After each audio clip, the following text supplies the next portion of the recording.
देश के बेहतरीन किले में से एक चित्तौड़गढ़ का किला, जिसे किसी फिल्म की जरूरत नहीं थी इतिहास बताने के लिए। देश के इतिहास में इस किले की कई स्वर्णिम कहानियां हैं, लेकिन फिलहाल यह किला एक फिल्मी विवाद के बीच में फंसा हुआ है। चित्तौड़गढ़ शूरवीरों का शहर है जो पहाड़ी पर बने दुर्ग के लिए प्रसिद्ध है। इस किले ने इतिहास के कई उतार चढ़ाव देखे हैं, साथ ही इतिहास की सबसे खूनी लड़ाइयों का गवाह भी है। एक कहावत भी कही जाती है कि गढ़ तो चित्तौड़गढ़, बाकी सब गढ़ैया। इस किले में सिर्फ पद्मावती का जौहर नहीं हुआ है। कुछ इतिहासकार मानते हैं कि इस किले में अभी तक 3 जौहर हो चुके हैं।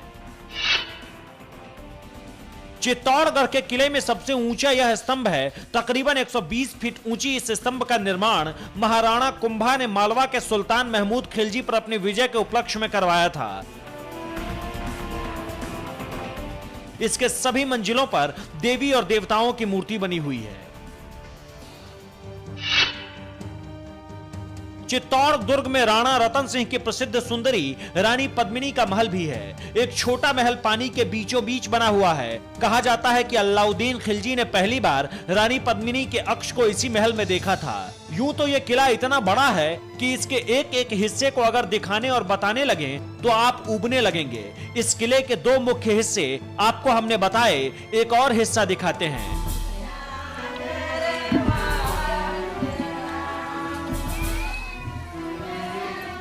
इस किले में एक कालका माता का मंदिर भी है। यह कहा जाता है कि जो भी यहाँ आता है उसकी मन्नतें जरूर पूरी हो जाती है।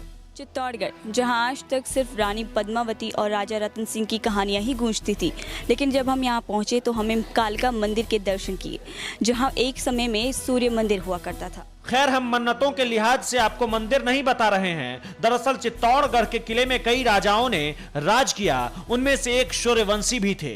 यह मंदिर पहले सूर्य का मंदिर हुआ करता था। बरसों तक यह मंदिर सूना रहा। उसके बाद इसमें कालका की मूर्ति स्थापित की गई। हर वर्ष इस मंदिर में विशाल मेला लगता है। इस किले का एक और हिस्सा आप देखना चाहते होंगे या जिसके बारे में सुना होगा, वो हिस्सा है जौहर स्थल, जहां महारानी पद्मिनी ने 16,000 राजपूत वीरांगनाओं के साथ जौहर किया था। इस हिस्से में जहां जौहर स्थल के लिए कुआं हुआ करता था, उसे पार्क के तौर पर विकसित किया गया है और जौहर कुंड एक प्रतीक के तौर पर बनाया गया है। इस जगह पर जौहर दिवस के दिन मेला लगता है। किले के कई हिस्से हैं जो आपको एक पर्यटक के तौर पर अच्छे लगेंगे। अगली बार आप कहीं घूमने जा रहे हैं तो एक बार चित्तौड़गढ़ की ओर जरूर रुख कीजिएगा। चित्तौड़गढ़ वह वीरभूमि है जिसने समूचे भारत के सम्मुख शौर्य, देशभक्ति और बलिदान का अनूठा उदाहरण प्रस्तुत किया। यहाँ के असंख्य राजपूत वीरों ने अपने देश और धर्म की रक्षा के लिए बलिदान दिया। वहीं राजपूत वीरांगनाओं ने कई अवसर पर अपने सतीत्व के रक्षा के लिए बाल बच्चों सहित जौहर की अग्नि में प्रवेश कर आदर्श उपस्थित किए। इन स्वाभिमानी देश प्रेमी योद्धाओं से भरी पड़ी यह भूमि पूरे भारतवर्ष के लिए प्रेरणा स्रोत बनकर रह गई है।